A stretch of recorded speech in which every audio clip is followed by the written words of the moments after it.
নাজিবুল হক একটি প্রশ্ন করেছেন, হুজুর ওয়াইফের মোহরানা টাকা দিয়ে গরু ছাগল কেনা যাবে কিনা? হ্যাঁ, গরু ছাগল পালার জন্য হ্যাঁ আপনি টাকা দিয়ে দেবেন।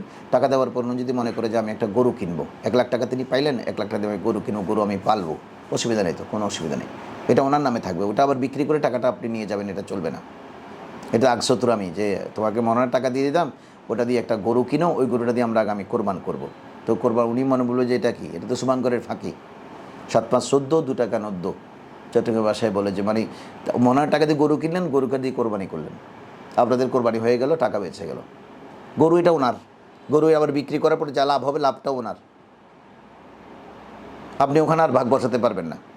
কোনো চতুরামি এখানে চলবে না। মেয়েরা তো এমনি বুদ্ধিশুদ্ধি কম হয়, এরা সহজ সরল, জামাই যা বলে তা শুনে, বলে যে শুনে তোমার মোহরানার টাকা দিয়ে গরু কিনে ফেলি, আগামী কোরবানি সেটা দিয়ে, সে তো বলবে আলহামদুলিল্লাহ সবের কামে না যাচ্ছে, কিন্তু সে তো গরুর মোহরানার টাকা হারাচ্ছে, গরুটাও সবার নামে কোরবানি হয়ে যাচ্ছে, শেষ পর্যন্ত উনি শূন্য।